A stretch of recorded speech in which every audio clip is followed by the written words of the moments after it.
അമ്മ ഞാൻ ചോദിക്കുന്നത് അമ്മയ്ക്ക് കേൾക്കാൻ പറ്റുന്നുണ്ടോ? ഒരു കാര്യം നമ്മൾ റിപ്പോർട്ട് എല്ലാം കറക്റ്റായി കൊടുത്തിട്ടുണ്ട്. പക്ഷെ നമ്മൾ ചെയ്തതെല്ലാം സത്യമാണ്.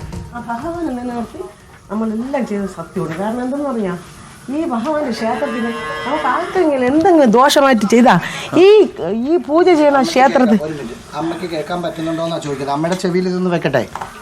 അമ്മയ്ക്ക് ഇത് വെച്ചാലാണ് അവിടുന്ന് ചോദിക്കുന്നത് കേൾക്കാൻ പറ്റും. ഒരു മിനിറ്റ്, ഈ ചെവി ഒന്ന് കാണിച്ചു. അമ്മ കേൾക്കാൻ പറ്റുന്നുണ്ടോ? അമ്മ ഞാൻ ചോദിക്കുന്നത് അമ്മയ്ക്ക് കേൾക്കാൻ പറ്റുന്നുണ്ടോ? ഉണ്ട്. ഓക്കെ. ശരി കേൾക്കാം. രാവിലെ ഇപ്പം എനിക്ക് സംസാരിക്കുന്നത് ബുദ്ധിമുട്ടില്ലല്ലോ? ആരോഗ്യ പ്രശ്നമൊന്നും ഇല്ലല്ലോ അമ്മ?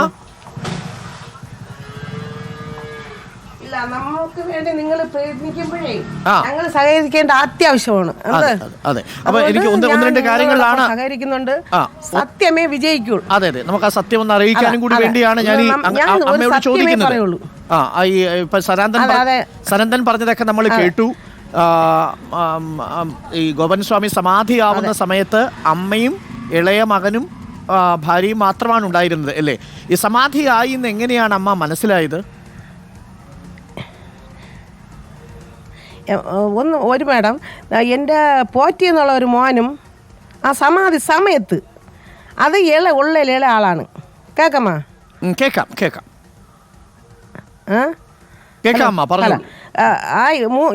ഏറ്റവും ഇളയവനാണ് സമാധി സ്ഥലത്ത് സമാധി ആയ സമയം. പിന്നെ ആദ്യത്തെ മോൻ കമ്പനിയിലായിരുന്നു. അവന് മാരുതി കമ്പനിയിൽ ജോലിയുണ്ട്. എനിക്ക് അവൻ്റെ കൂടെ രാജാനും പോറ്റീര ഭാര്യയും ഞാനും ആ സമയം ഇല്ലായിരുന്നു. സമാധി ആയി എന്നുള്ള ബോധ്യമായപ്പം ഓടിക്കൊണ്ട് വന്ന് അമ്മ ഇങ്ങനെ അച്ഛൻ ഇങ്ങനെയാണ് എന്ന് വന്ന് എൻ്റെ കൂടെ പറയും. ഞങ്ങൾ രണ്ടുപേരും ഓടി പെട്ടെന്ന് പോയി. അതിനിടയ്ക്ക് സനന്ദന ചേട്ടാ ഇതുപോലെ ഇന്നതാണ് അച്ഛൻ സമാധി ആയി എന്നുള്ള ഇതാണ്. ചേട്ടന് സംശയമില്ലാതിരിക്കാൻ പെട്ടെന്ന് എന്നെ ഫോൺ വിളിച്ചു. ആ ഫോൺ 11:15 വിളിച്ച ഫോണിൻ്റെ കോള് മൊബൈലിൽ കാണും. എനിക്ക് മൊബൈലായിട്ട് യാതൊരു ബന്ധവുമില്ല, മക്കൾക്കറിയാം. അത് നിങ്ങൾ കളക്ട് ചെയ്യണം. ഹലോ, കേൾക്കാം. അപ്പൊ ഒരു 11:15 കൂടിയാണ് സമാധി ആവുന്നത്. അവിടെ ചെല്ലുമ്പോ അമ്മ എന്താ കണ്ടത്? കണ്ടത് ശ്വാസവും എല്ലാം പിടിച്ച് വായു അമർത്തി ഇങ്ങനെ നൂന്ന് സൂര്യന് ഇങ്ങനെ മേളിലോട്ട് ഇങ്ങനെ നിവർന്നിരിക്കുകയാണ്.